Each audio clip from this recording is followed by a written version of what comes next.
What's up, Vanguardians? This is Jonathan SP Mindham here, today with a very special deck profile. I'm going to do one of a deck that technically isn't even out, so I'm going to blow your minds with something that I've been testing with ever since they released the support on Card Fight area. I am, for those who don't know, I'm a big fan of Neonectar, so I've been testing out a Maiden deck. Actually, it's not really a Maiden deck. It's actually what they call like their Stride Generation deck. It just happens to have Maidens as their main units. This deck I've been testing out is it's been a lot of fun. I was a little worried, and still am, for all the amount of things that can do with retiring and locking, and but this deck is so much fun, and it actually as accelerates. Like turn 5 can do some crazy crazy things. So I'm going to share it with my build.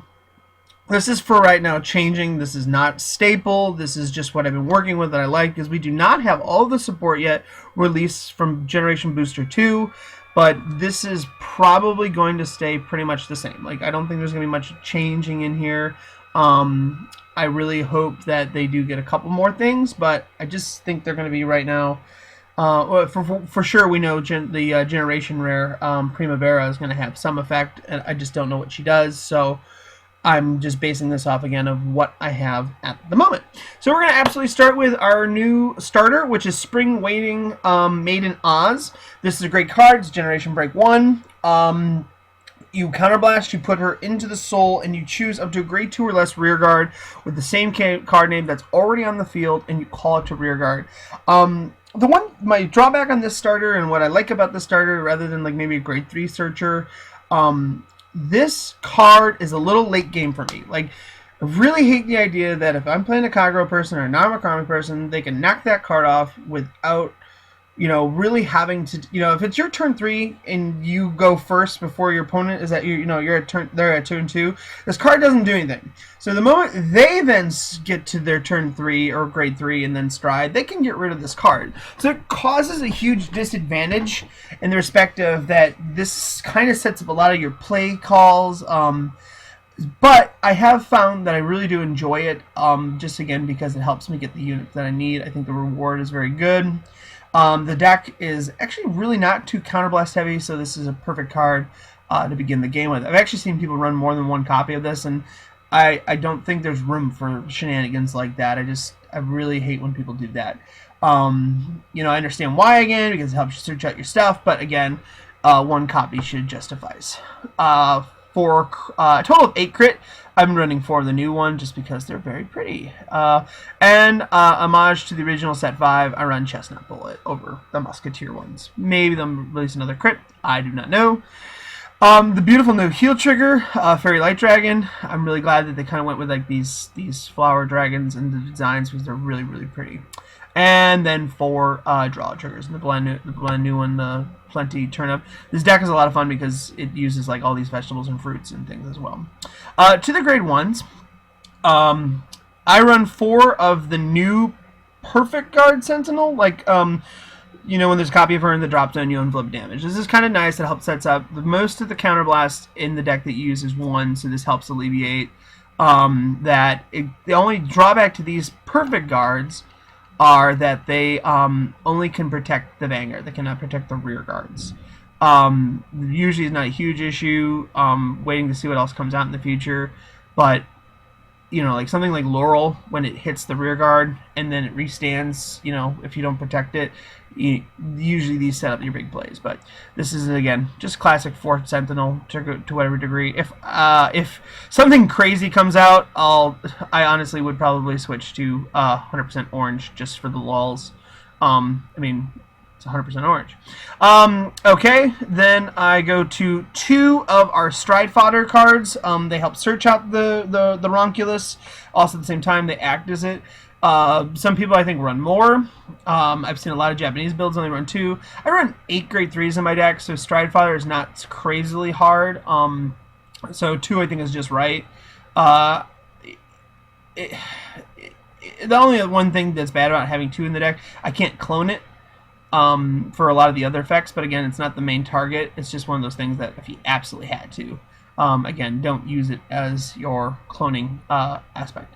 Then the other grade one is Maiden Akana. This is a great card in the respect that it's another generation break one.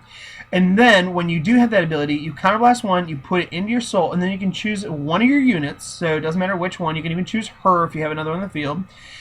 If you do, choose up to 4 cards with the same name as that unit, and they all get 5,000 plus. So this is a really good card in late game, first turn, or well, if you strike the first thing to kind of apply extra pressure, you know.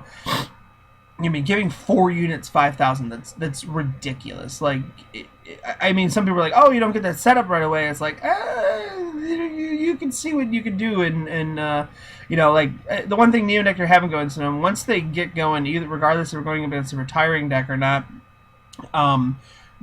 they can, you know, at least have an effect against your opponent very early on. So they have guard, yeah, they got guard, but again, this my deck is kind of set up to kind of help that a little bit. So, and last but not least, who I call like the MVP of the deck is Sebab. During your turn, this unit gets plus 1,000 for each unit named Sebab on your rear guard. So generally, if you had 4 in the field, each one could get 3k. So that would make it a grand total of a 10k booster. You know, it's kind of good in the respect, but also going to become a 10k attacker. It also is good in the respect that the combos that work with it that I'll be showing you, it's really good because this card in general, it does not have generation break one. It's just a good Neo Nectar unit that gets boosted, and you're saying there's probably always been units like that give the power to other things. Yeah, I mean, it's definitely true. Like, the power is so strong with the combos that you pull off in this deck, so I definitely think this is definitely one where he is needed at 4. Very much powerful. And again, it works with Kana, because if you have like 3 in the back row, let's say, you have maybe, let's say, I'm going to say flower screen on the rear guard in the one, and you have an open rear guard. You call Akana, you choose your lemons, you give them each 5,000, so additional, not only they're gaining 2,000 from other ones, so they're already at a 9k, but then you give them another 5,000, making them a grand total of 14,000 boosting. That's ridiculous. I mean, the power again is just alone, and for a counterblast 1 to give 5,000 to 4 units is really good. So Supa's really great. He kind of makes the deck around in the respect of how I've set it up, and I've seen other people kind of set it up this way. And again, this is not purely always just like my inspiration. All kinds of people can come up with these combos. Like, there's always so many cards. As far as other great ones that possibility would work, I've seen people run Onion. I don't like this card just because I understand what it does, but it's too weak for me. It's the ability is cool, but it's too weak for me. I think he'd be a target for a lot of people right away. I mean, again, all your boosters are going to usually be a target, but just for the sheer fact that you can just get it for nothing as long as you've generation break 1. It's just nothing. People used to say you should run this, made into the Cherry Stone. I lost out of love with that for these other things, for the power creeps, because again, the deck is clone power, and that is the way it should be, because it just allows you to bash your opponent in, taking advantage of having the same names on the board. So it's really good in that respect. So grade 2s, we're going to go down here to our simple classic. This one's another generation break 1. This is made into the Gladiolus. What this card does is that when it attacks a Vanguard, this unit is boosted. You may choose another rear guard, search your deck for 1 copy, and call that unit with the same name, call it your rear guard. So you can't copy himself, but you can copy, you know, if you're boosting, something's like boosting, you say a lemon, a Supa, you call that, all the rear guard, all of a sudden the lemon's power goes up while boosting, and you also get additional power on all your other rear guards if they're lemons and Supas. So, I mean, it's not the greatest 1k, but again, it does help set up a little more plays and combos. I run 4, it's counterblast 1. Again, I don't feel like I go through that many. He sets me up early game to go to the late game. So, I mean, a lot of people are like, oh, I have to kill that thing that's boosting. Why I have a perfect rear guards in the back of 3 lemons. Not a big deal. I'm going to come back to her, and then we're going to go with here 3 Barrage Warrior Watermelon. Watermelon's really great because if you have one on the rear guard somewhere else, it gets 2,000. Again, this ability is awesome because it does not have to be Generation Booster 1. So again, it can be a little more aggressive in the respective things that you do in your play style because, again, this card does not rely on you having that Generation Break or any form of limitations. As long as you got 2 of them, call one to the left, call one to the right. They're 11k attackers. Really, really good. Then I use Maiden of the Flower Screen. When I first saw this card, I was very I think the ability's good. Like, I wonder how it'll play out. And the moment they released that in area, I started testing it. I'm like, oh my god! Like, it's so good because it's one of those things like if you're playing a retiring deck and you don't have the right units to call out, her ability states. Generation Break 1. Choose a normal unit from your drop zone and put it on top of your deck. No normal units, folks, are anything but a trigger. Choose one of your other units. This unit will be regarded as that unit with the same card name until the end of turn. Oh my god, do you understand what this does? This allows you to get more Super Supas. Basically saying, when you clone her and you make her a Super Super, the Super Supers will get additional power because it says, during this turn, this unit gets plus 1,000 for each other unit named Super Super on the rear guard. So, the combo you are wanting to achieve is having 3 of these, or if not 4 of these on the field. Her ability, put something normal from the drop zone on top of your deck. So again, you can actually fodder some things back in. And then all of a sudden she becomes a Super Super. So you can have 3 to 4 Super Supers out there, each getting additional 3k, each making that additional 10,000 that's needed. If you have the perfect field, it'd be 2 of these and these, or again 4 of these, and whichever combo you can try to get off. I've seen them both now. Basically making these guys, if you can get 5 of them out there, additional 4k attackers, 11k boosters, powerhouse units. Again, the flower screens don't get the ability of the Super Super, but these will all get boosted and get the crazy power creep, and it's really, really, really, really good. Because 11k boosters cause your opponent to do, again, they got a guard if the trigger stacks on them from a drive check. They just make for crazy combos. So I've seen a lot of good things from this flower screen lemon, which I call lemon screen is what I've been calling it. So again, I'm not the first one to come up with it. It's already been done. I've just taken it and now tested it and really, really enjoyed it. Definitely will be running 4 and 4. I suggest no less because you want that combo to work, because the next thing we have is the grade 3s, and we're going to go down here to Maiden of the Trailing Rose. Oh my god, Jonathan's not running something Stridefather! His deck is bad! Generally is the response that I get, because people are like, well, why don't you do, what's here?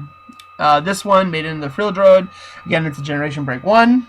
It does work on the Vanguard rear guard, but it says when this unit attack hits a Vanguard, you may pay the cost. If you do, choose another one of your rear guards not named Maiden of the Frill Droid. Search your deck for up to 1 card with the same unit as that name of the Vanguard, and shuffle your deck.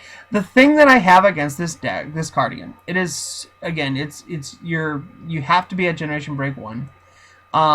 It has to hit. It doesn't have a counterblast, or it has counterblast, but it doesn't have, it can be any other unit. So you pretty much, you can do your boosters again, you can get other stuff. I think you can even replace it.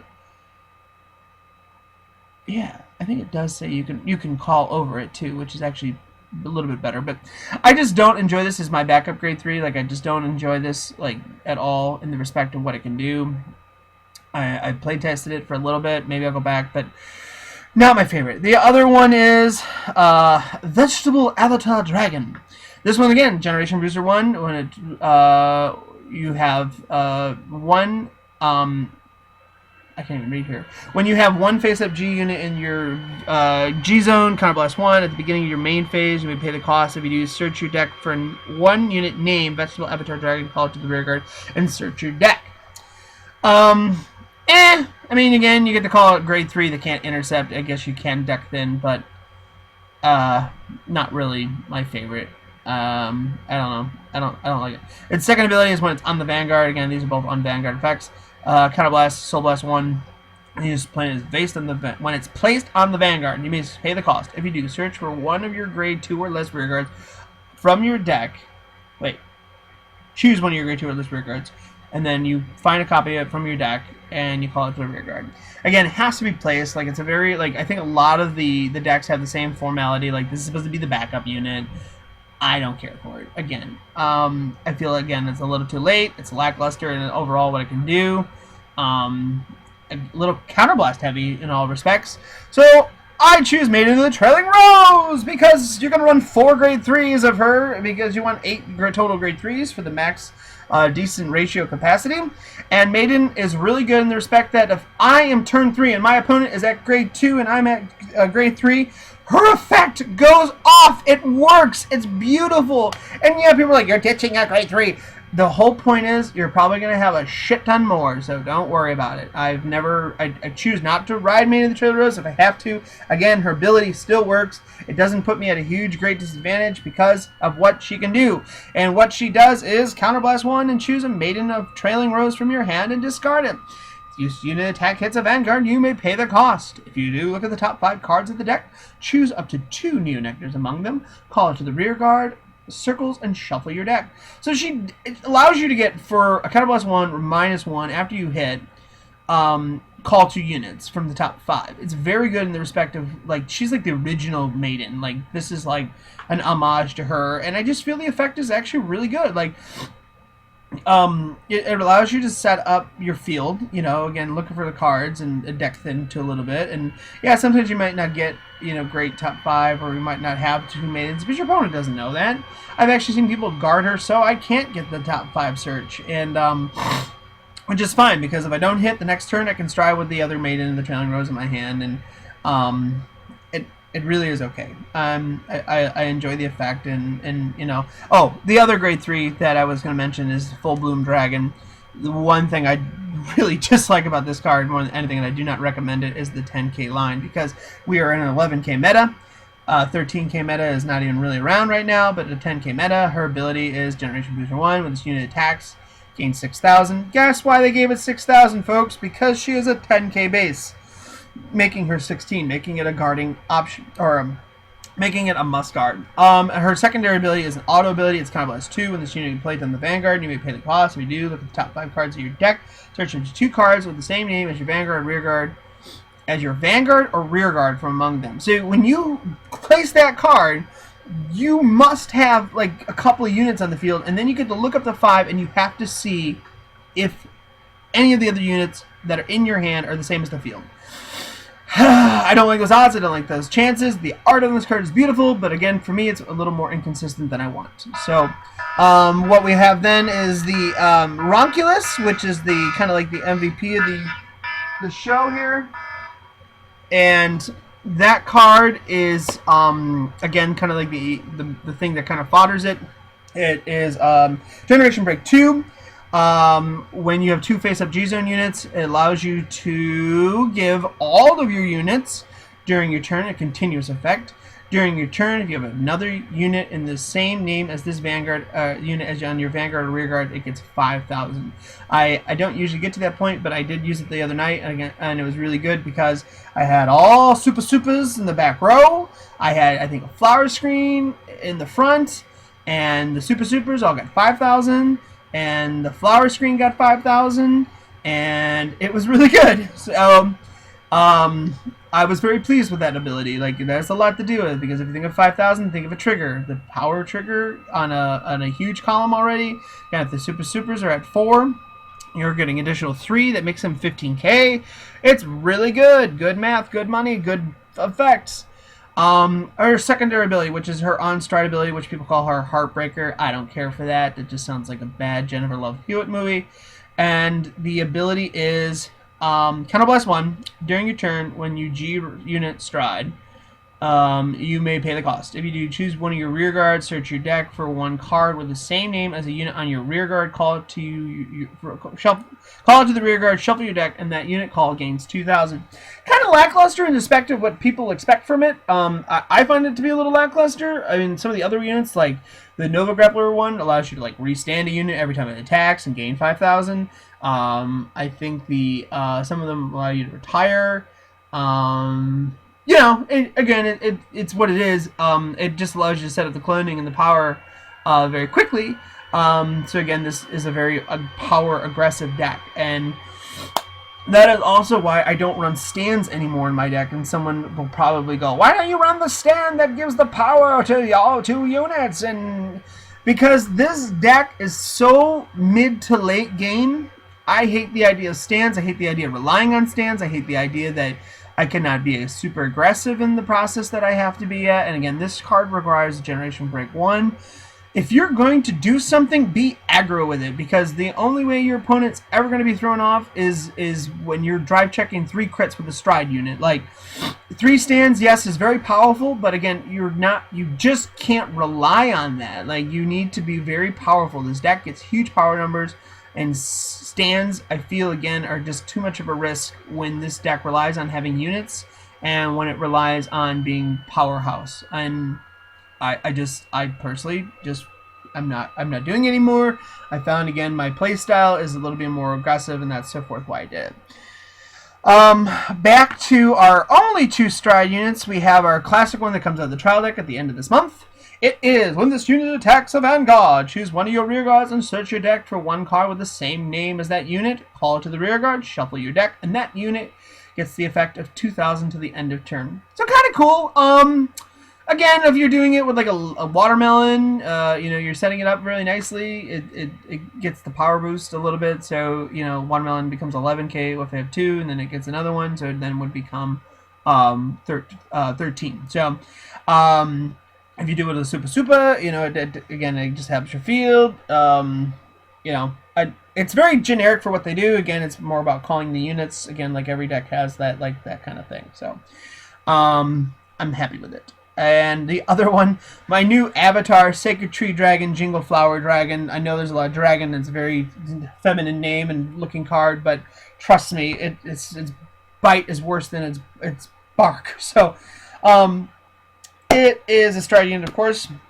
It says choose a face down named Sacred Tree Dragon, Jingle Flower Dragon from your G zone and turn it face up. If the number of face up cards in your G zone is 2 or more, choose one of your units. Until the end of turn, it gets continuous Vanguard Rearguard. During your turn, all your units get plus 2,000 for each unit name with the same name. So, folks, what that is let's say we have 3 Supas and 2 Flower Screen on the front row and the left and to the right, and they each take the name of a Super. So not only are the Supers gaining 4k, becoming 11, they then would get from this ability, I choose a Super, and because there's 5 of them technically with Flower Screen, that'd be 2,000 for each. So 2 times 5 is 10, so 10,000. So 10,000 power. All your units, everyone, 6 full field, 6 units, you're getting additional 10 for each thing. So that means not only is one column gaining 20,000, but not only you're dealing with maybe the 9k Flower Screen plus a already 11,000. So Super becomes a 21k attacker right off the back. Like, beautiful. That is the combo you're trying to achieve. Because a 21k attacker late game is something scary. That's just a booster. That's not even with the full effect of the 19,000. You know, so you're hitting for drastically high numbers. You are pushing your opponent to the edge because there's sometimes just no way. Like, that's usually a Vanguard attack. Like, you know, and they have to do a lot to guard that. So the power on that is just absolutely beautiful and ridiculous in a very good way. So very, very, very, very, very, very happy. We don't know, that's the combo I try to achieve, and I've done it with watermelons too, but again, the boosters in the back, they lack luster, but again, when Sacred Tree Dragon goes off, it goes off. You just need to make sure you have at least 3 of something to at least give a total of 6,000 to something.